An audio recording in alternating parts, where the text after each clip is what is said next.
President Jacob Zuma will deliver the ANC's January 8th statement on Saturday as members gather at the Royal Bafokeng Stadium to celebrate the party's 104th anniversary today. Well, before we cross live to my colleague Aldrin Sampear, who is in Rustenburg in the Northwest Province, let's take a look at an insert that he compiled that tracks the history of the January 8th statement and the ANC birthday celebrations.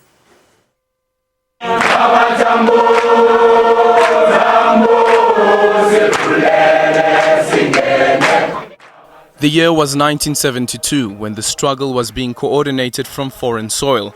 In Lusaka, Zambia, ANC President Oliver Tambo penned the first January 8 statement. It was the 60th anniversary of the party. Tambo wrote, "Why are we where we are, violently oppressed, brutally exploited and racially persecuted and insulted, which is worse than where we were this day 60 years ago." No two people are the same.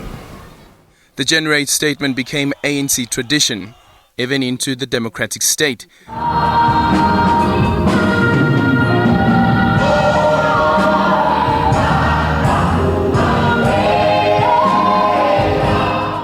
But the tone had slightly changed. Under former President Nelson Mandela, it was more on nation building.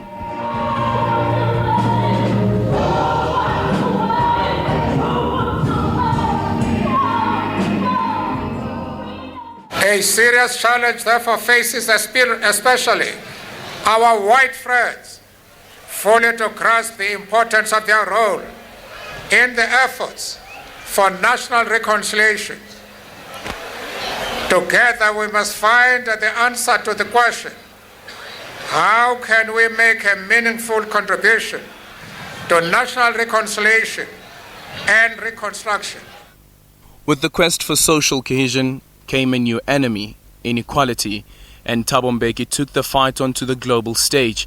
This is evident in the 2007 January 8 statement themed "The Year to Intensify the Struggle Against Poverty as we advance in unity towards 2012.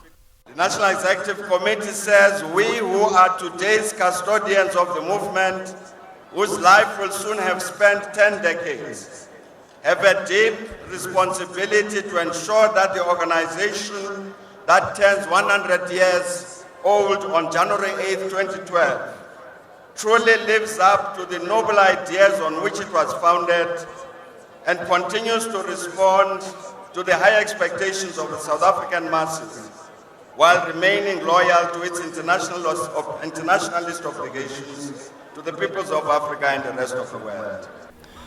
Global participation means South Africa is not immune from international economic slumps, and while the democracy was maturing, some challenges remained.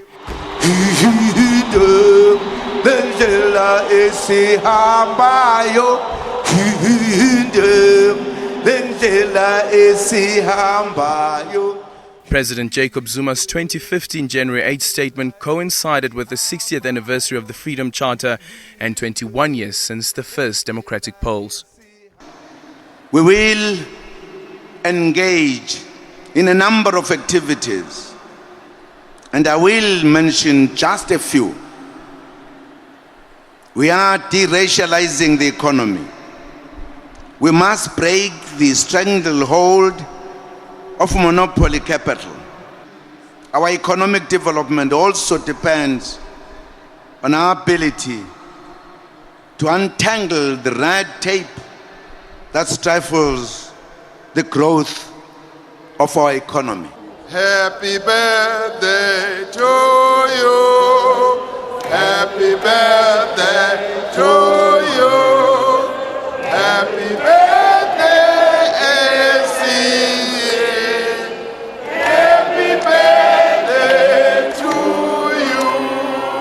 All eyes will be on President Jacob Zuma on Saturday as he delivers the ANC statement, and many hope that the message will capture the mood and also reflect on the challenges currently facing the country, but also the solutions to those challenges. Aldrin Sampear, SABC News, Johannesburg.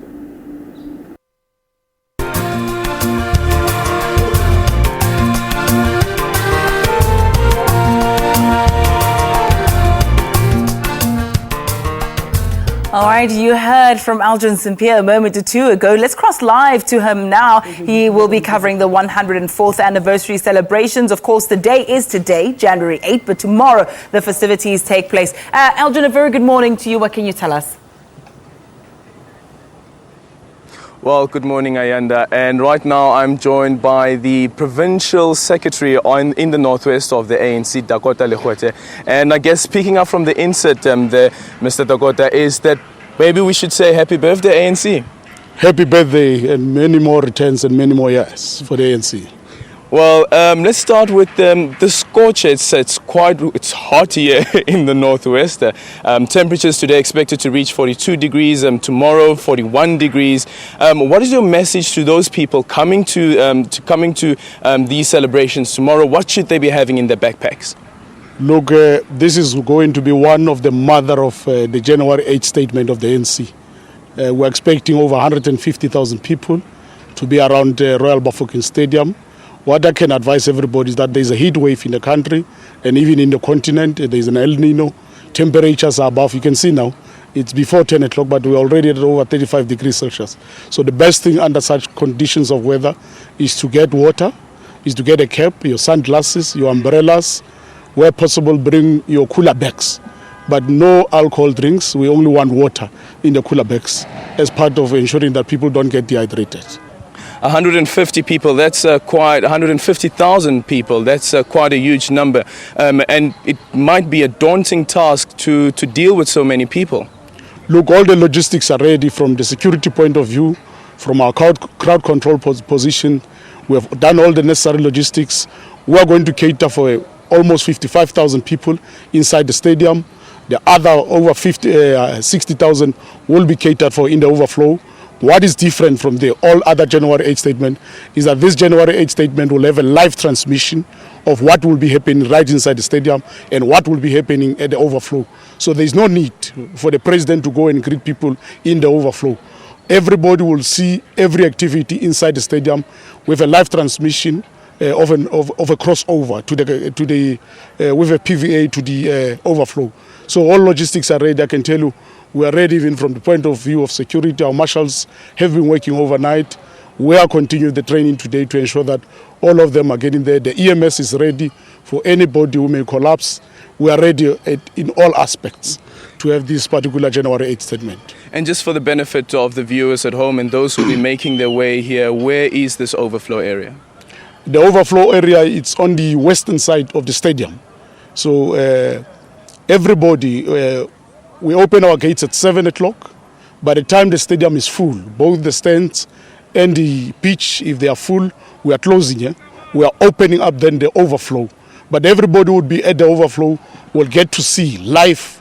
We have bought a private station to ensure that there's a live transmission of what will be happening in the main event, together with what the same thing will be happening through the screen in the overflow. So there are no logistical nightmares for people to want to see the president.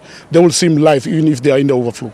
Well, it seems that all the logistics are sorted out and so forth, but I guess the main thing that people will be looking forward to tomorrow is when the president delivers that keynote address, the ANC NEC's January 8th statement. What are some of the expectations from a province point of view that you guys expect from the president when he takes the podium and when he delivers that January 8th statement?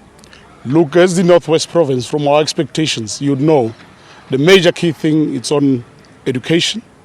That's what we would expect, particularly higher education. The major other thing is on water, because we're a water-scarce province. The other thing is in terms of infrastructure development. The president at least made commitment in the last year's January 8 in Cape Town that there's going to be a special arrangement for mining towns.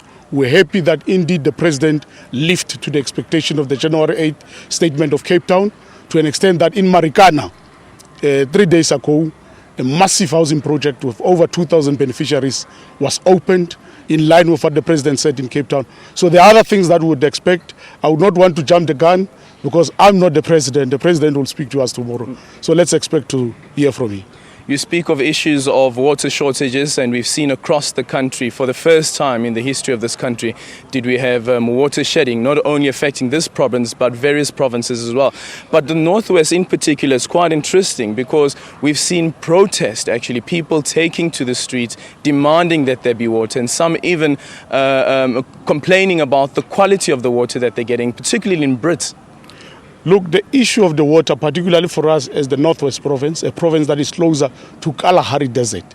You know, the size of the trees in the province are not similar to the size of the trees in other provinces. That's natural attrition. The issue that there are no rains now is not that of our creation. It's because of a El Nino that we have. And that thing is something that we can't control. So we'll request our people to bear with us, to be patient. I think the intervention that is made by the Department of Water and Sanitation is assisting. There's water tankering in areas where there's a shortage of water in the province, including in the stadium tomorrow. We've made all the necessary logistics to ensure that there are many water points to ensure that nobody gets dehydrated in the rally tomorrow. But on this case, I would request our people just to be patient with the government because this is a natural attrition. It's not us who have stopped the rain.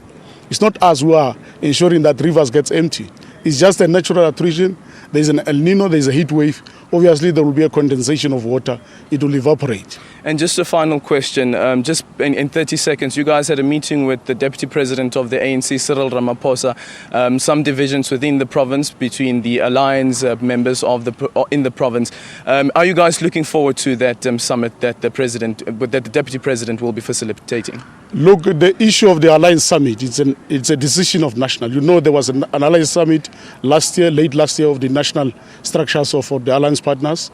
Those particular Alliance meetings and summits needs to cascade to provinces, to regions, and even to locals. So this is a normal business of the Alliance that we met to discuss our affairs, but also the preparation for mobilization of the January 8th. There's nothing that is serious to an extent that there are divisions or the rally may be destabilized. All of us are focused to ensure that we have one of the most spectacular, memorable, marvelous January 8th statement of all.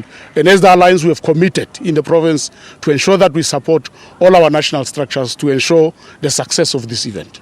Well, that is Dakota Legoete, who is the Provincial Secretary of the ANC here in the Northwest. And as indicated earlier on, that nothing will disrupt the January 8th statement because there have been some members of the ANC in the province who said that they will disrupt this event, while tomorrow that is. While he says that all checks and balances are in place. And Diana, it's back to you, and we will see what happens tomorrow.